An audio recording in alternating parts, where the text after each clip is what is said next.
is this? A new book? All this shit is weird. Oh, Varric, that is a terrible title. What are you even thinking?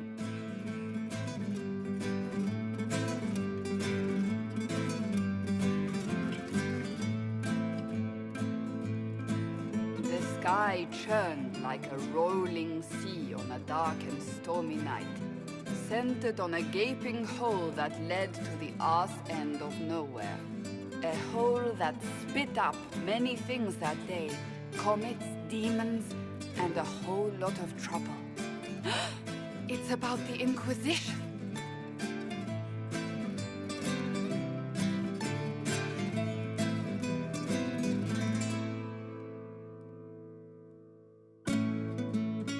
The din of the tavern cut the silence like it owed the carter money. In the middle, in her element, Red Jenny. She looked me up and down, mostly down. "Not playing, weirdy," she said, gesturing with and dismissively eating a sandwich. "Don't write that. Seriously, piss up a rope." Sarah made the subtext text, which suited me fine.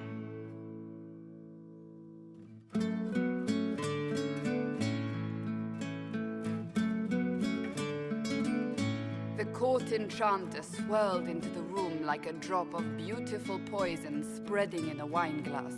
She sized me up with a glance. "I'm so glad you made it, my dear," she said. "I am Madame de Fair, the most terrifying person you shall ever meet."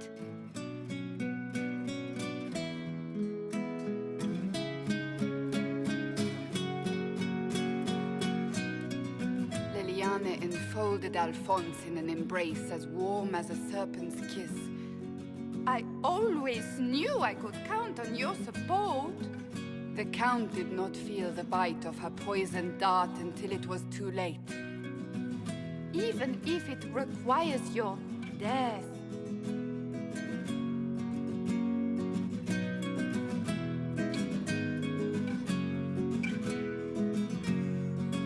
Drops of rain glistened on the griffin medallion grasped tightly in Blackwall's hand. "The silverite wings of valor, they mean nothing." He flung the medal to the cold and uncaring ground. "You don't know what I've done. You don't know me." So romantic.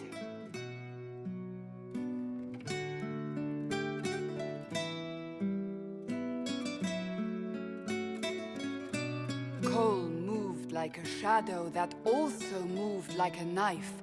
A shadow wearing a hat where dreams came to die. "It's a riddle," he whispered. "A cold riddle that gnaws at your mind, but you'll feel better when it's gone." That makes as much sense as anything Cole says.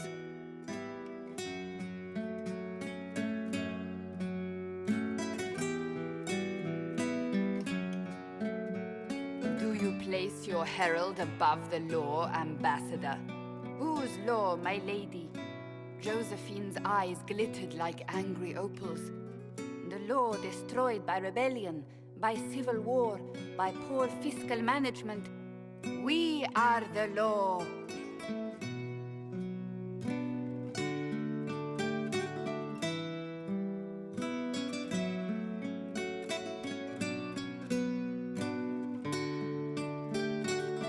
Left our mark on adamant, but the dust hadn't settled, and neither had Harding.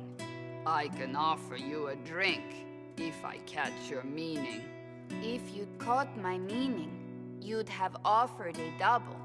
What is even happening here?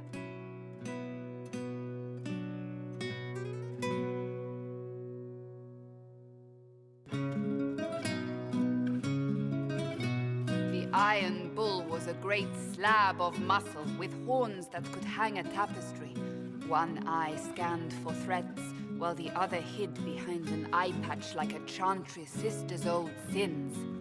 "Come on," he barked, not looking back as he entered. The dancer with the great rack comes on in 5. That is spot on, actually.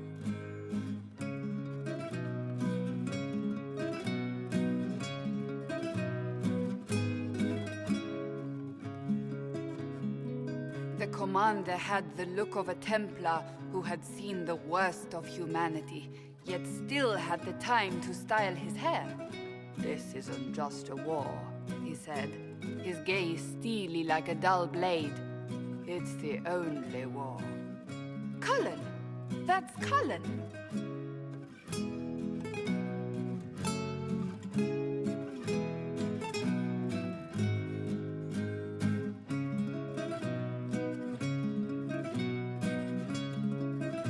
The mage wore a class of handsome sneer cultivated by 1,000 years of Tevinter elitism.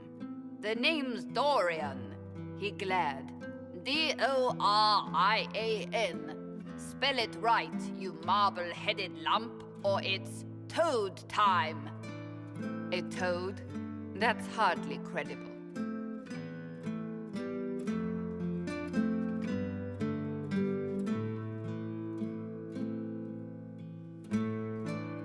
The bold elf spun, mage staff crackling like the city after a good man's murder. "You're crazy!" the Red Templar cried in terror. Moonlight glinted off ears like the knives you never see coming.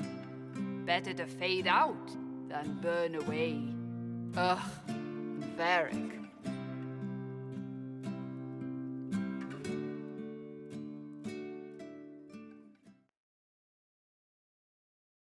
Wait, where am I? I don't... Oh, here it is. The Seeker clutched at my vest, her tears as desperate as they were pitiful. "Varric, I was wrong about everything," she sobbed. "Could you find it in your noble heart to forgive me?" That dwarf, he put me in the book! I'm in the book! I am reading the shit out of this!